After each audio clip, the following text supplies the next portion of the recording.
Hello friends, welcome to our channel. और आज हम बात करने वाले हैं ग्रीव्स कॉटन के बारे में। यहाँ पे आज की लेटेस्ट क्लोजिंग हुई है 191.65 पे। इस वीडियो में हम यहाँ पे कवर करने वाले इसका टेक्निकल चार्ट एनालिसिस, जिसमें इसका चार्ट स्ट्रक्चर भी डिस्कस करेंगे, जो कि बहुत बढ़िया दिखाई दे रहा है। अगर जो लेवल हम यहाँ पे डिस्कस करने वाले हैं उसका अगर ये ब्रेकआउट देता है तो यहाँ पे भी बहुत अच्छी रैली आते हुए दिखाई दे सकती है। इसी के साथ हम कवर करेंगे यहाँ पे कंपनी के फाइनेंशियल्स, फंडामेंटल्स, स्ट्रेंथ और वीकनेसेस। तो इसीलिए ये जो वीडियो है शुरुआत से लेकर एंडिंग तक जरूर देखिएगा। और अगर हमारे चैनल पे फर्स्ट टाइम है तो चैनल को सब्सक्राइब करके बेल आइकन दबाना मत भूलिए। तो शुरू करते हैं वीडियो। पी रेशियो देखिए कंपनी का बहुत ज्यादा है, 236.33 का। अगर हम यहाँ पे कंपेयर करते हैं सेक्टर पी से, जो है 61.49 का। ये जो कंपनी है इंडस्ट्रियल मशीनरी सेक्टर से बिलोंग करती है, इंजन वगैरह बनाती है। यहाँ पे ऑटो जो व्हीकल्स है उनके। स्मॉल कैप कंपनी है, मार्केट कैपिटल है इसका 4438 करोड़ का। फाइनेंशियल्स भी देख लेते हैं तो देखिए 2018 से लेके 2021 तक यहाँ पे कंपनी के फाइनेंशियल्स 2019 तक तो बढ़ते हुए नजर आए, लेकिन उसके बाद जो हमारे टोटल रेवेन्यू है उसमें यहाँ पे ईयर ऑन ईयर बेसिस पे डिक्रीज हुए हैं। इसके साथ अगर हम ईबिटा देखते हैं तो वो भी यहाँ पे घटते हुए 53.57 करोड़ का हो गया है, जबकि 2018 में बहुत ही अच्छा 348.41 करोड़ का था। नेट इनकम भी देखें तो यहाँ से पॉजिटिव से हो गया है ये निगेटिव 18.78 करोड़ का। और ईपीएस भी यहाँ पे डिग्रेड हो चुका है 8.28 से लेके -0.81 का। अब इसी के साथ हम यहाँ बात करेंगे शेयर होल्डिंग पैटर्न की। 55.62% की हिस्सेदारी प्रमोटर के पास है। प्रमोटर की कोई प्लेज नहीं है। म्यूचुअल फंड 3.90% के हैं। डीआईआई 5.29%, एफआईआई 3.84% और रिटेल एंड अदर्स यहाँ पे 31.35% की हिस्सेदारी लेकर चल रहे हैं। इस स्टॉक में हमने बहुत ही अच्छी रैली इसके पहले देखी थी, लेकिन ये जो स्टॉक है यहाँ पे जो हाई लगाए थे वहां से बहुत ही गिरावट के साथ अभी 191 के आसपास ट्रेड कर रहा है। अब यहाँ पे कंपनी के स्ट्रेंथ के बारे में भी बात कर लेते हैं। तो देखिए यहाँ पे क्वार्टर ऑन क्वार्टर बेसिस पे नेट प्रॉफिट और प्रॉफिट मार्जिन इंक्रीज हुई है। कंपनी का लो डेप्ट है। रेवेन्यू यहाँ पे बढ़ता हुआ दिखाई दे रहा है पिछले 2 क्वार्टर से। 0 प्रमोटर प्लेज है और उसी के साथ एफआईआई और इंस्टीट्यूशन जो है इसने यहाँ पे शेयर होल्डिंग जो है यहाँ पे इंक्रीज की है। प्राइस में स्ट्रॉन्ग मोमेंटम भी दिखाई दे रहा है। अब वीकनेसेस की अगर हम बात करते हैं तो बहुत ज्यादा वीकनेसेस है यहाँ पे।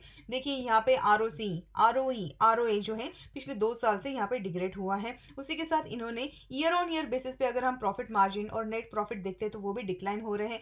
प्रमोटर ने अपनी शेयर होल्डिंग यहाँ पे घटा दी है।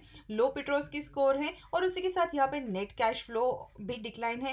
एनुअल नेट प्रॉफिट पिछले 2 साल से घट रहा है। बुक वैल्यू भी डिटेरियोरेट हो गई है और उसी के साथ यहाँ पे रेवेन्यू और net profit year on year basis पे घटते हुए नजर आ रहे हैं। रिटर्न रेशियोज में भी बहुत ज्यादा घटत हुई है। तो देखिए यहाँ पे आरओई -2.39 हो गया है, आरओसी 3.33 और आरओए जो है -1.44। पिछले साल के कंपैरिजन में बहुत ज्यादा यहाँ पे डिक्रीज होते हुए नजर आ रहा है। अगर हम यहाँ पे CAGR भी देखते हैं, पिछले 3 साल का CAGR देखिए -69.52 हो गया है, जबकि पिछले साल ये -16.86 ही था।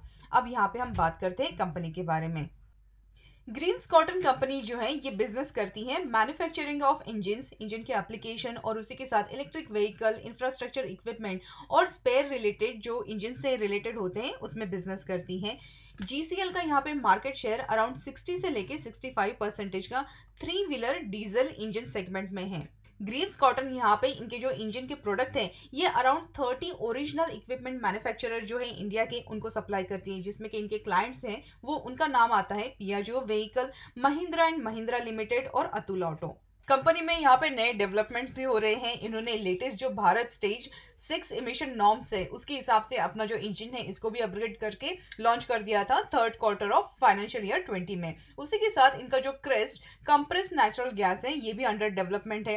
कंपनी ये एक्सपांड करने वाली है। इनके जो फुटप्रिंट है वो कंपनी यहाँ पे 4 व्हीलर सेगमेंट में भी अपना बिजनेस जो है एक्सपांड करने वाली है मीडियम टर्म में। कंपनी यहाँ पे प्रोएक्टिवली डाइवर्ट कर रही है इनका growth focus non auto segment में भी, जिसमें के इंक्लूड करते हैं diesel gun set, farm equipment, electric 2 wheeler और 3 व्हीलर में भी। अब यहाँ पे 21 मार्च की न्यूज की भी बात कर लेते हैं, जिसके चलते हुए स्टॉक में 2 दिन में हेवी वॉल्यूम के साथ बहुत अच्छी रैली भी दिखाई दी थी। तो यहाँ पे कंपनी और बाउंस इन्फिनिटी जो है ये दोनों यहाँ पे अरेंजमेंट में आए हैं कि ये प्रोवाइड करने वाले हैं battery swapping station Greaves electric vehicles के लिए। तो ये एक पॉजिटिव न्यूज है कंपनी के लिए, लेकिन ये जो कोर बिजनेस है उससे थोड़ा अलग है। तो कोर बिजनेस जो है ये इनके इंजन में ही है और इसके अलावा अभी यहाँ पे ये एग्रीमेंट में आ गए हैं कि ये स्वैपिंग स्टेशन भी यहाँ पे प्रोवाइड करेंगे।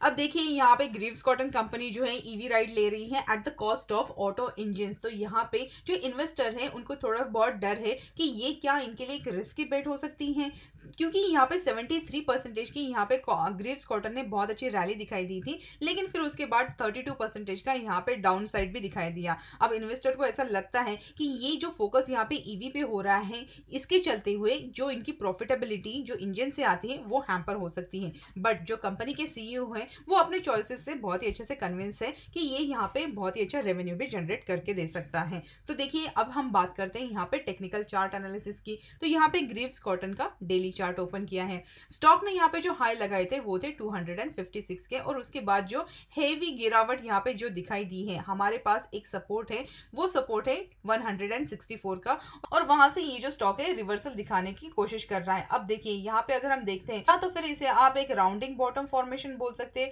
और राउंडिंग बॉटम फॉर्मेशन के साथ यहाँ पे कप एंड हैंडल का फॉर्मेशन भी हो गया है। ये छोटा सा एक हैंडल है, तो शॉर्ट ड्यूरेशन के लिए ये एक बुलिश इंडिकेटर है जिसका कि हमें एक ब्रेकआउट भी मिल गया है। ब्रेकआउट होने के बाद इसने 200 के लेवल्स दिखाए और उसके बाद रीटेस्ट भी हो गया है। तो अगर ये हमारा यहाँ पे जो एक रेजिस्टेंस का काम कर रहा था, जो लेवल है 191, वहां पे एग्जैक्टली इसकी क्लोजिंग हुई है। तो अगर ये लेवल 191 के यहाँ पे सस्टेन होते हैं तो हमारे यहाँ पे अप ट्रेंड रैली ये कंटिन्यू होते हुए यहाँ पे जो टारगेट है 210 के भी यहाँ पे अचीव होते हुए दिखाई दे सकते हैं। अगर ये यहाँ पे 210 सस्टेन करता है तो उसके बाद 220, क्योंकि नेक्स्ट जो हमारा लिए मेजर हर्डल है वो है 220 का। अब यहाँ पे देखिए अगर आप बड़े ड्यूरेशन का अगर देखते हैं तो यहाँ पे एक राउंडिंग बॉटम भी फॉर्मेशन होते हुए दिखाई दे रहा है। अगर ये यहाँ से कंटिन्यू अपना जो सस्टेन करता है 191 का सपोर्ट, तो ये जो राउंडिंग बॉटम फॉर्मेशन है ये यहाँ पे 220 पे कंप्लीट होते हुए दिखाई दे सकता है, क्योंकि यहाँ पे एक मेजर हर्डल है, तो यहाँ पे सेलिंग प्रेशर आने के चांसेस है। लेकिन अगर ये यहाँ पे थोड़ा बहुत अगर नीचे की तरफ आता भी है और उसके बाद फिर से अगर बाउंस देके अगर ये हमारे 220 के लेवल भी क्रॉस करता है तो उसके बाद हमारे लिए जो नेक्स्ट टारगेट है वो है 250 का, क्योंकि फिर आप बड़े इसमें अगर ड्यूरेशन में देखते हैं तो यहाँ पे एक बहुत बड़ा राउंडिंग बॉटम भी फॉर्मेशन का हो सकता है। लेकिन ये जो लेवल्स है ये मिड से लेकर लॉन्ग टर्म के हिसाब से है, क्योंकि ये जो स्टॉक है कोई भी सीधा स्ट्रेट 250 तो टच नहीं करने वाला है। स्टॉक यहाँ पे जब जाएगा तो ये यहाँ पे जिगजैग रैली में इस तरीके से जाते हुए नजर आ सकता है। तो यहाँ पे हमारे लिए मेजर जो सपोर्ट है वो है 163 के आसपास। तो जब तक हमारा सपोर्ट यहाँ पे कायम है, यहाँ पे जो अप ट्रेंड रैली है वो कंटिन्यू रह सकती है। अब देखिए हमारा जो स्टॉक है यहाँ पे 20 मूविंग एवरेज और उसी के साथ ये जो 200 मूविंग एवरेज है, इन दोनों एवरेजेस के ऊपर है। यहाँ पे देखिए अगर हम RSI देखते हैं 58 के आसपास आए हैं, जैसे ही ये 60 क्रॉस करेगा और उसके बाद यहाँ पे अप ट्रेंड रैली भी कंटिन्यू होगी। अब यहाँ पे MACD भी अगर देखते हैं तो यहाँ पे बुलिश क्रॉस ओवर हो गया है। तो हमारा अगर ये RSI 60 क्रॉस कर देता है तो ये एक पॉजिटिव हो जाएगा। MACD ऑलरेडी इसने बुलिश क्रॉस ओवर कर दिया है, स्टॉक ऑलरेडी यहाँ पे जो मूविंग एवरेज उसके ऊपर ट्रेड कर रहा है। तो अगर सारे इंडिकेटर्स अगर हमें साथ देते हैं तो यहाँ पे स्टॉक में अप ट्रेंड रैली भी दिखाई दे सकती है। तो आई होप ये जितनी भी इंफॉर्मेशन चार्ट एनालिसिस और हमने यहाँ पे शेयर की आपके लिए हेल्पफुल जरूर रही होगी एज ए इन्वेस्टर डिसाइड करने के लिए कि आपने यहाँ पे क्या करना चाहिए और कौन से ऐसे लेवल है जहाँ पे आपने ध्यान देना चाहिए। अगर ऐसी बात है हमें कमेंट सेक्शन में जरूर बताइए, वीडियो को शेयर कीजिए, लाइक कीजिए, चैनल को सब्सक्राइब कीजिए और बेल आइकन दबाना मत भूलिएगा, क्योंकि आपको सबसे पहले फर्स्ट नोटिफिकेशन उसी के थ्रू आएगा। और मिलते हैं हमारे अगले वीडियो में। Thank you so much.